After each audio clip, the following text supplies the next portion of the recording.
Bismillahirrahmanirrahim. Alhamdulillahi rabbil alamin. Wa bihi nasta'in ala umuri dunya wad din. Wassalatu wassalamu ala asyrafil mursalin Sayyidina Muhammadin wa ala alihi wa sahbihi ajma'in. Amma ba'du. Sedang pendengar yang dirahmati oleh Allah Subhanahu wa taala, bertemu lagi dengan saya Ali Zainal Abidin bin Abu Bakar Al-Hamid dalam rancangan Fiqh Sirah yang diterbitkan oleh Ustaz Syafiq Zulkifli. Kita sampai kepada siri yang ke-67 dan insyaAllah kali ini kita akan memperbahaskan tentang saraya ilal qabail wa kutubun ilal muluk. Saraya yakni kumpulan yang dihantar oleh Rasulullah kepada pelbagai kabilah untuk mengajak dan berdakwah kepada mereka untuk mengajak kepada agama Islam, dan surat-surat yang dihantar oleh Rasulullah kepada raja-raja di zaman itu. Di antaranya adalah Kisra, Persia, dan juga Busra di Rum, dan juga Najasyi di Habasyah insyaAllah. Tapi sebelum itu, seperti biasa, kita akan mulakan kelas kita melalui udara ini dengan berdoa kepada Allah Subhanahu wa taala sebagai pembuka, agar supaya dibukakan hati kita untuk memahami sirah Nabi Muhammad sallallahu alaihi wa ala alihi wasallam. نوينا التعلم والتعليم تذكر والتذكير والنفع والانتفاع والإفادة والاستفادة والحث على التمسك بكتاب الله وسنة نبيه والدلالة إلى الخير والدعاء إلى الهدى ابتغاء مرضات الله وقربه وثوابه آمين اللهم آمين. Sidang pendengar dikim dirahmati oleh Allah Subhanahu wa taala, dalam siri yang lalu kita perbahaskan berkenaan dengan peperangan Khaybar yang dilakukan dan dihadiri sendiri oleh baginda Rasulullah sallallahu alaihi wasallam, yang mana peperangan itu dimenangi oleh kaum muslimin pada akhirnya dengan mereka menyerah kepada baginda Rasulullah sallallahu alaihi wasallam, dan harta mereka itu akhirnya dipersetujui oleh baginda Rasulullah untuk berkongsi dengan kaum Yahudi, dalam arti mereka kaum Yahudi menawarkan perjanjian kepada baginda Rasulullah sallallahu alaihi wasallam, yaitu agar supaya kekayaan mereka yang berupa tanaman ataupun pertanian yang dimiliki oleh mereka bangsa Yahudi, mereka yang akan bekerja dan berusaha untuk menjaga tanaman-tanaman itu dan buahnya atau hasilnya adalah dibagi antara mereka Yahudi dengan baginda Rasulullah sallallahu alaihi wasallam, yang baginda Rasulullah bersabda, kami mampu untuk menghalau kamu semua, akan tetapi kami bersetuju dengan apa yang ditawarkan oleh kaum Yahudi itu. Ini adalah merupakan satu toleransi yang tinggi daripada baginda Rasulullah sallallahu alaihi wasallam untuk menerima tawaran kaum Yahudi, dan ini adalah sebagai satu sikap di dalam menghargai hak-hak kemanusiaan yang ditampilkan oleh baginda Rasulullah sallallahu alaihi wasallam, walaupun dalam keadaan mereka orang-orang Yahudi itu masih beragama Yahudi. Baginda Rasulullah sallallahu alaihi wasallam bertoleransi kepada mereka dengan membiarkan mereka menjaga tanaman mereka, dan hasilnya adalah dibagi juga kepada baginda Rasulullah atau kepada kaum muslimin. Dan ini adalah merupakan satu sikap bijaksana Nabi Muhammad sallallahu alaihi wasallam walaupun terhadap musuhnya, yang mana harta yang dimiliki oleh Yahudi pada hakikatnya adalah menjadi harta rampasan perang, akan tetapi baginda Rasulullah mempunyai maksud dan tujuan sendiri kenapa menerima tawaran kaum Yahudi itu, demi agar supaya mereka itu melihat bagaimana sikap murni Rasulullah sebagai pembawa agama yang dengan harapan mereka dapat memeluk kepada agama al-Islam.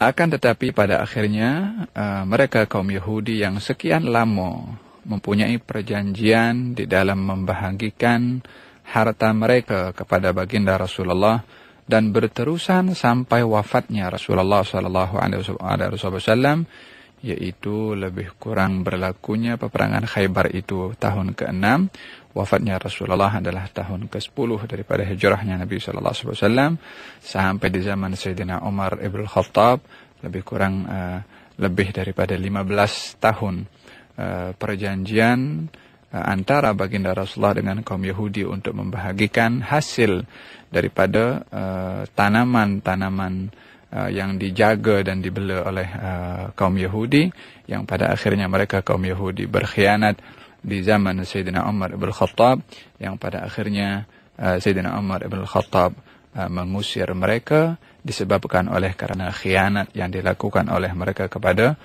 kaum al-muslimin. Demikian kata Sayyidina Umar ibn Khattab mengatakan, inna Rasulullah sallallahu alaihi wa alihi wasallam kana qad amala yahuda Khaybar ala an nukhrijahum idha syi'na wa qad adaw ala Abdullah ibn Umar fafada'u yadayhi kama qad balagakum ma'a aduwihim ala al-ansar qablahu la nashuk annahum ashabah laysa lana aduwwun ghayrahum faman kana lahu malun bi Khaybar falyalhaq bihi fa inni mukhrijun yahud.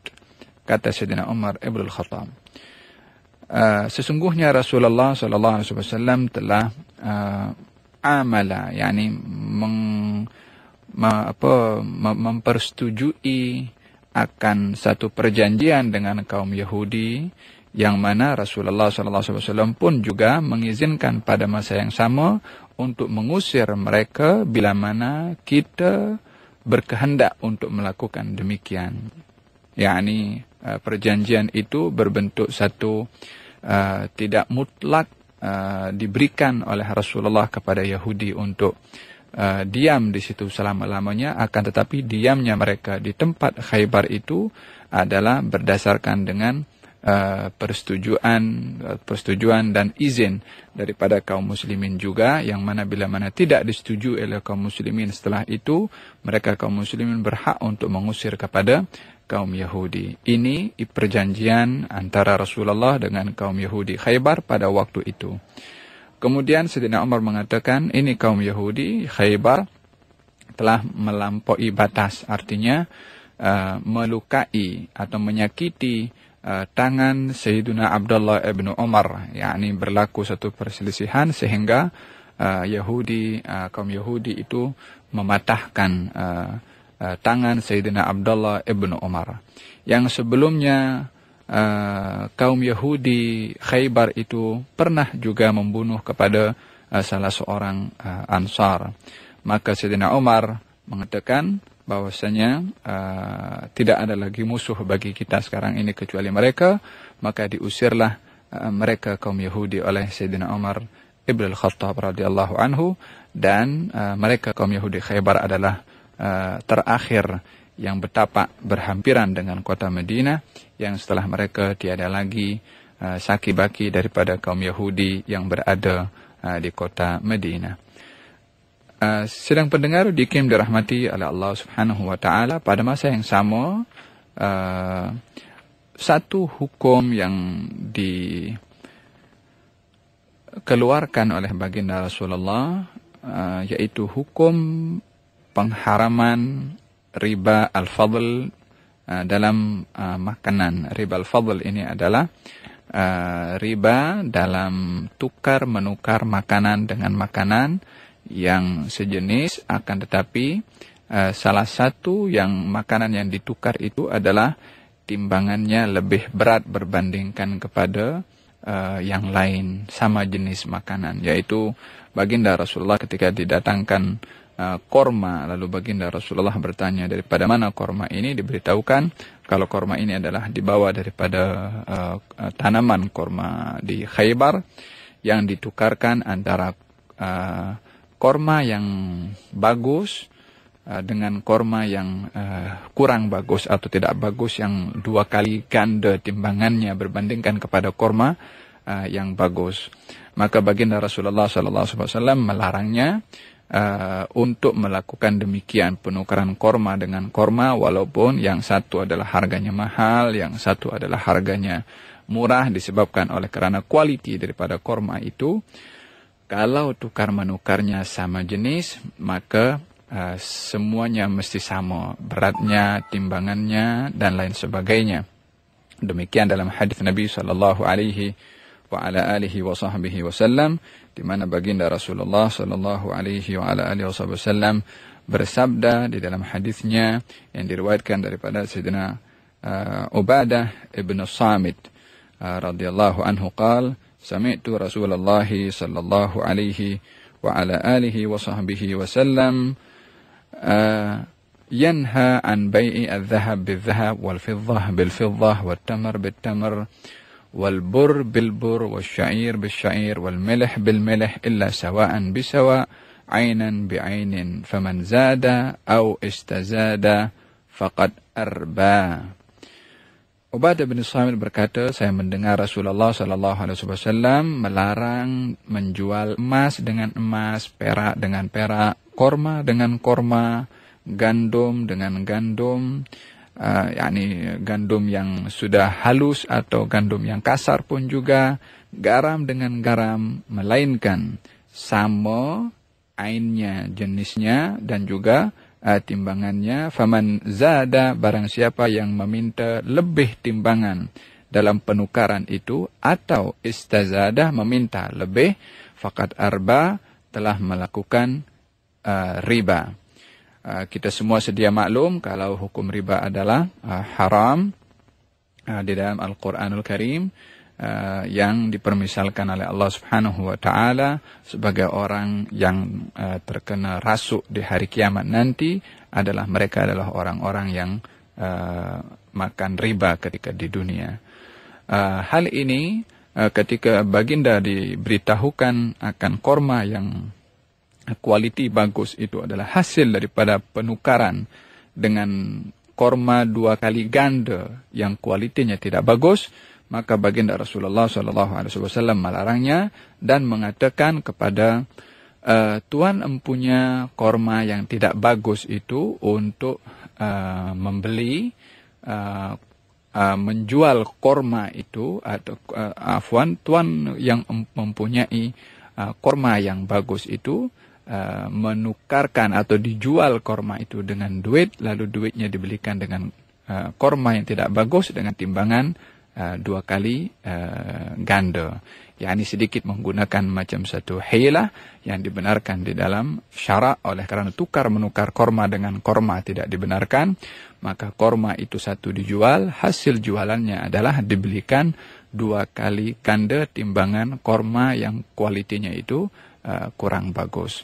Sama-sama juga dapat korma yang satu kualiti bagus, timbangannya adalah katalah kalau 1 kilogram, boleh didapatkan dengan korma yang kurang bagus 2 kilogram, tapi transaksinya bukan tukar menukar antara korma dengan korma, akan tetapi korma dijual dengan uang, lalu uangnya dibelikan korma yang bagus dijual dengan uang, dan hasil jualan itu uangnya dipergunakan untuk membelikan korma yang tidak bagus dengan 2 kali ganda timbangannya berbandingkan korma yang bagus.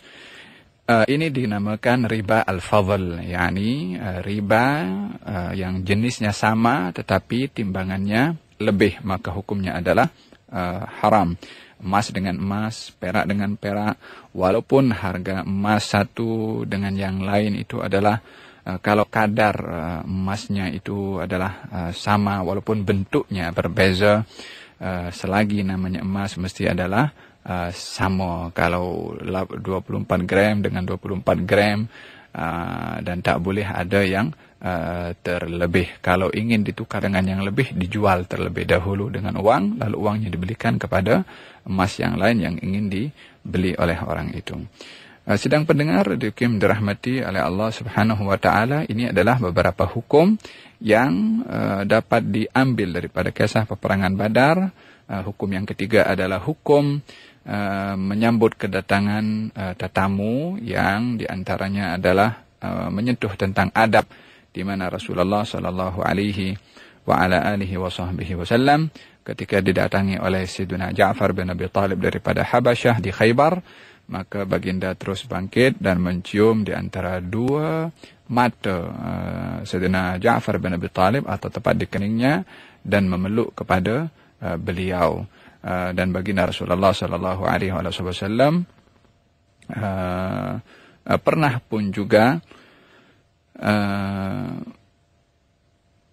memeluk dan mencium Sayyiduna Zaid ibn Harithah, anak angkat Nabi Muhammad sallallahu alaihi wasallam, ketika datang ke kota Madinah. Selamat sampai ke kota Madinah, baginda bangkit lalu memeluk kepada Zaid dan mencium kening Sayyiduna Zaid ibn Harithah. Dengan demikian difahami sunnah dan merupakan adab yang dilakukan oleh Rasulullah sallallahu alaihi wasallam adalah memeluk dan mencium kening seseorang yang datang daripada luar, tetapi tidak setiap saat berjumpa dengan kawannya atau dengan sesiapa yang dikenalinya dengan memeluk dan mencium kening mereka. Ini adalah beberapa hukum yang kita dapat petik ambil daripada peperangan Khaybar.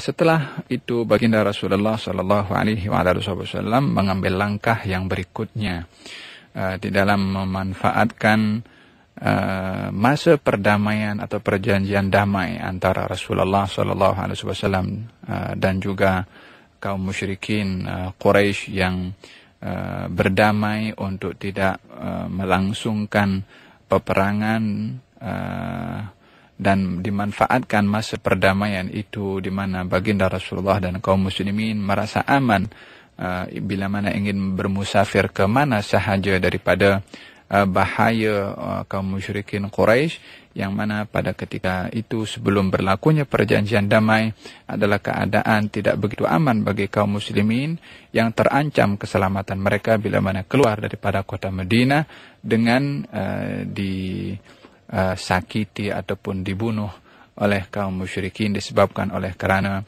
hubungan dua hala yang masih dalam keadaan perang dan tiada perdamaian. Akan tetapi setelah perdamaian Hudaybiyah yang kita sudah bahaskan beberapa kelas yang lalu, memberikan satu peluang bagi baginda Rasulullah sallallahu alaihi wasallam untuk meneruskan misi utama yang dibawa oleh beliau dari Allah Subhanahu wa taala, yaitu berdakwah dengan memanfaatkan masa damai itu atau perjanjian damai itu yang baginda merasa kaum muslimin merasa aman bila mana keluar daripada kota Madinah, maka baginda memanfaatkan peluang itu untuk menghantarkan utusan-utusan, delegasi-delegasi daripada sahabat-sahabat profesional Nabi Muhammad sallallahu alaihi wasallam untuk dihantar ke beberapa tempat menyampaikan dakwah alamiyah universal yang datang dari Allah Subhanahu wa taala. Maka baginda Rasulullah sallallahu alaihi wasallam menghantarkan ramai grup kepada sampai mencecah ke 10 saraya, yakni 10 grup yang dihantar oleh Nabi sallallahu alaihi wasallam ke pelbagai kabilah-kabilah di sekeliling kota Madinah untuk berdakwah kepada mereka, mengajak kepada agama Islam. Dan itu adalah terjadi pada tahun ke-7 daripada hijrahnya Nabi sallallahu alaihi wasallam, lebih kurang setahun daripada berlangsungnya perjanjian damai di Al-Hudaybiyah. Maka baginda Rasulullah sallallahu alaihi wasallam menghantarkan 10 grup ini untuk berdakwah ke pelbagai kabilah.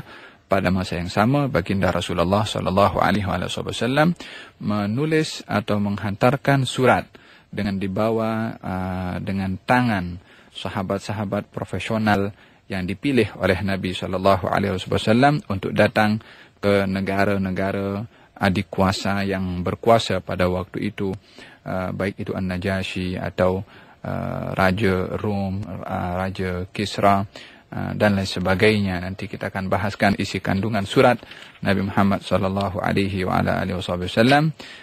Yang pertama, baginda Rasulullah menghantarkan salah seorang sahabat baginda Rasulullah menuju ke Habasyah, yaitu tepatnya seorang sahabat yang dipilih adalah bernama Amr ibn Umayyah al-Dhamari, delegasi yang dihantar oleh Rasulullah datang menuju ke Habasyah. Ibnu Sa'ad dalam kitab At-Tabaqat meriwayatkan bahwasanya Rasulullah sallallahu alaihi wasallam setelah kembali daripada Al-Hudaybiyah, barulah baginda Rasulullah sallallahu alaihi wasallam memulai menyusun strategi untuk menulis surat kepada raja-raja dan mengajak mereka memeluk kepada agama Islam. Maka ketika baginda Rasulullah menulis surat itu, kata beliau, ya Rasulullah, dikatakan oleh sahabat kepada baginda Rasulullah, sesungguhnya raja-raja ini tidak menerima kitab kecuali makhtuman, ada cop di situ. Maka baginda Rasulullah sallallahu alaihi wasallam menyuruh untuk membuat cincin yang terbuat daripada emas, yang tertulis pada bahagian cincin Nabi itu 3 baris, yaitu Muhammad, Rasul, dan Allah. Jadi kalau bentuk cincin Nabi itu tertulis Muhammad Rasulullah, tetapi Muhammadnya berada pada line yang ketiga. Yang kedua adalah Rasul, line yang pertama adalah Allah. Mereka, para ahli hadis, mengambil al-hikmah kenapa baginda Rasulullah tidak meletakkan Muhammad Rasulullah, Muhammad di atas, Rasul di tengah, Allah di bawah. Tetapi dibalik, Muhammad di bawah, Rasul di tengah, Allah di atas. Adalah sebagai penghormatan kepada nama Allah yang maha tinggi, dan mesti letak nama itu pun mesti tinggi. Maka baginda Rasulullah sallallahu alaihi wasallam meletakkan namanya berada di line yang ketiga, meletakkan nama Allah pada line yang pertama, kerana meninggikan Allah yang maha tinggi. Dikatakan bahwasanya Rasulullah sallallahu alaihi wasallam melarang sesiapa untuk mengukir pada cincinnya dengan ukiran seperti cincin Nabi Muhammad sallallahu alaihi wasallam. Dilarang oleh baginda Rasulullah. Al-fuqaha atau syurahul hadis, ahli hadis, pensyarah hadis, mengambil penjelasan atau mengambil kesimpulan atau pemahaman daripada larangan Nabi sallallahu alaihi wasallam di dalam seorang itu melukis atau mengukir pada cincinnya Muhammad Rasulullah. Mereka memberikan 2 pandangan. Yang pertama, mereka melihat bahwasanya larangan itu adalah berkekalan sampai bila-bila masa. Larangan untuk mengukir pada cincin tulisan Muhammad Rasulullah, berdasarkan kepada hadis yang disebutkan dalam riwayat yang sahih bahwasanya baginda melarang, dan larangan itu adalah yakni sampai bila-bila masa sahaja. Pada masa yang sama, di situ terdapat pandangan yang kedua daripada ahli hadis ketika mengatakan bahwasanya larangan itu adalah bersifat muakkad, yakni bersifat sementara sahaja. Yaitu maksud daripada sementara adalah, yang dimaksudkan adalah ketika Nabi melarang untuk seseorang mengukir pada cincin tulisan Muhammad Rasulullah, disebabkan oleh kerana agar supaya tak seorang pun dapat memalsukan surat Nabi Muhammad sallallahu alaihi wasallam dengan mengecop dengan cincin yang tidak dimiliki oleh Nabi sallallahu alaihi wasallam, bila mana ada orang lain yang mempunyai cincin yang mempunyai tulisan atau ukiran yang sama dengan Rasulullah, maka khawatir berlaku pemalsuan di situ, maka Nabi sallallahu alaihi wasallam melarangnya. maka dengan wafatnya Rasulullah dan cincin itu tidak lagi dipergunakan untuk menjadi cop kepada surat-surat Rasulullah, maka terangkatlah hukum larangan menggunakan cincin yang tertulis Muhammad Rasulullah, dan kembali hukum itu kepada hukum asal menggunakan cincin, baik itu bertulis Muhammad Rasulullah atau tidak.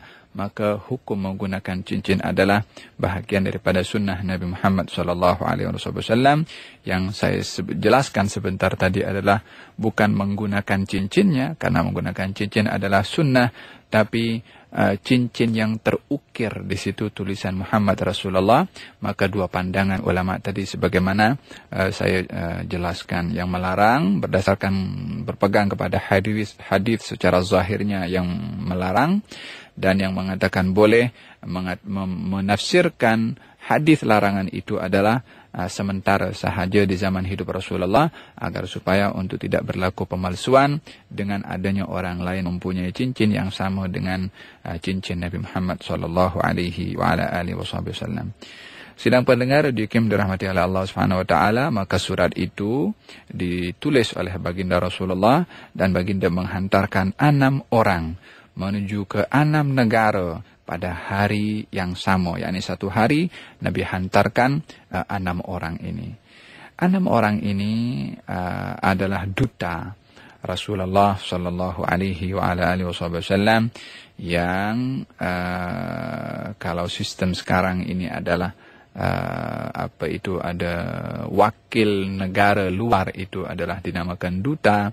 Zaman itu pun juga baginda menghantarkan as-sufara, yakni duta-duta, dan ada 6 orang atau 6 duta dalam yang membawa surat daripada baginda Rasulullah untuk dihantarkan kepada raja-raja, dan itu adalah bertepatan pada tahun ke-7 di bulan Muharram.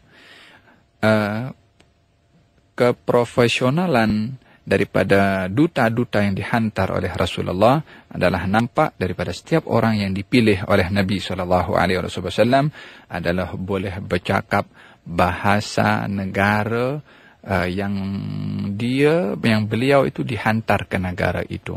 Yang dihantar ke Kisra, berjumpa dengan Raja Persia, boleh bercakap bahasa mereka.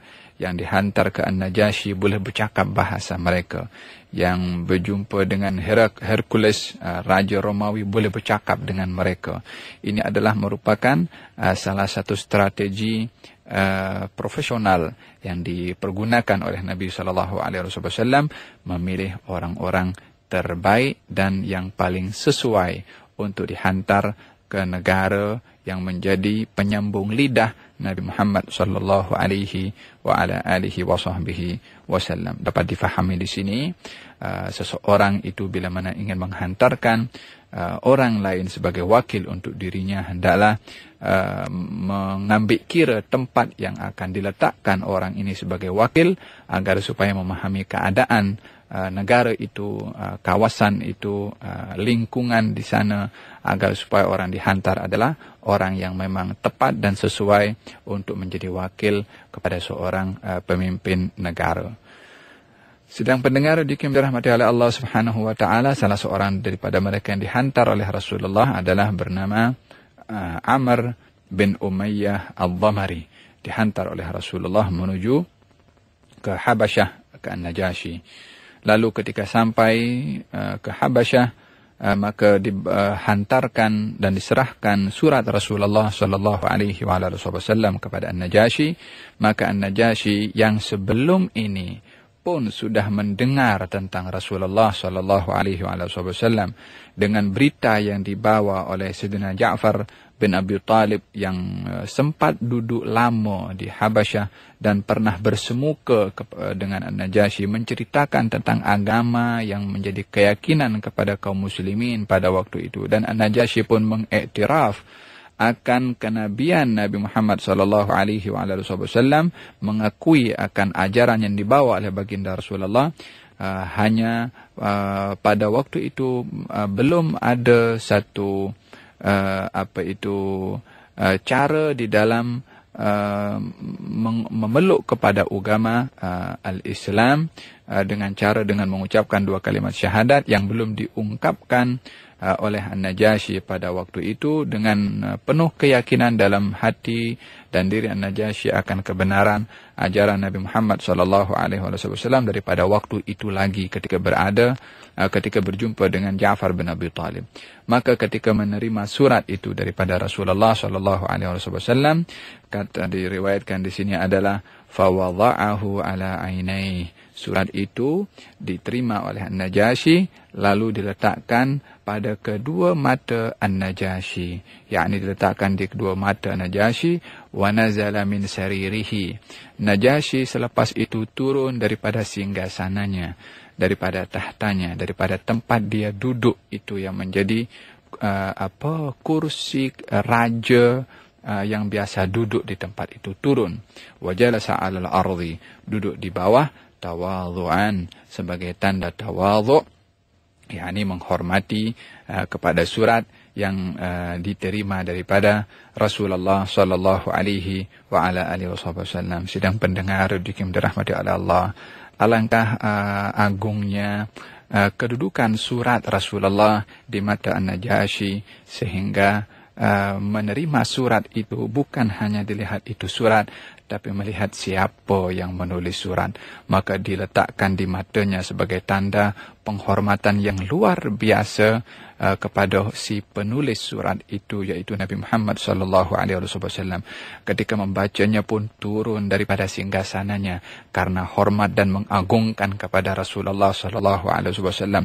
Bukan hanya turun daripada singgasana, mungkin boleh turun daripada singgasana membaca sambil berdiri, tapi duduk di tanah sebagai tawadhu kepada Rasulullah. Beberapa tanda simbol ketelusan dan juga penghormatan serta pengagungan kepada Rasulullah di dalam ketiadaan Rasulullah di hadapan An-Najasyi sendiri. Suratnya sahaja disikapi demikian oleh An-Najasyi, apatah lagi orangnya. Demikian cara An-Najasyi yang pada akhirnya mengucap 2 kalimat syahadat beriman kepada Rasulullah sallallahu alaihi wasallam sambil berkata, "Lau kuntu astati an atiyahu la ataituhu." Kalau saya mampu untuk datang, pasti saya tidak akan menunda-nunda untuk datang berjumpa dengan Nabi Muhammad sallallahu alaihi wa ala alihi wa sahbihi wasallam. Demikian mereka orang-orang yang mengagungkan kepada Rasulullah. Semua yang berkait dengan Rasulullah sallallahu alaihi wa ala alihi wasallam akan mendapat kemuliaan dengan kemuliaan Nabi Muhammad sallallahu alaihi wa ala alihi wa sahbihi wasallam. Sidang pendengar yang dirahmati oleh Allah Subhanahu wa taala, pada masa yang sama An-Najasyi juga tidak pernah berjumpa dengan Rasulullah sallallahu alaihi wa ala alihi wasallam, walaupun beriman kepada Rasulullah di zaman Rasulullah, dan tidak dikategorikan sebagai seorang sahabat disebabkan oleh kerana sahabat itu adalah orang yang beriman kepada Rasulullah di zaman Rasulullah, melihat kepada Rasulullah dan meninggal dalam keadaan iman. Itu adalah sahabat.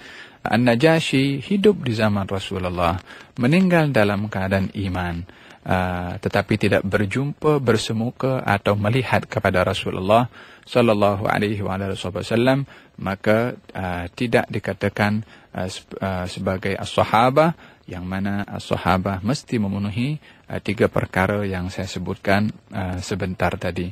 Akan tetapi ketika beliau An-Najasyi beriman di zaman Rasulullah dan An-Najasyi meninggal dunia sebelum wafatnya Rasulullah sallallahu alaihi wasallam, dan An-Najasyi ketika meninggal dunia disalatkan oleh Nabi sallallahu alaihi wasallam salatul ghaib di Madinah, dan An-Najasyi juga yang pada waktu itu menikahkan baginda Rasulullah sallallahu alaihi wasallam dengan Ummu Habibah, Ummu Habibah, yang mana Ummu Habibah ini adalah dahulunya menjadi istri kepada seorang yang beriman awalnya kepada Rasulullah, lalu kemudian masuk kepada agama Kristen di Habasyah pada ketika itu,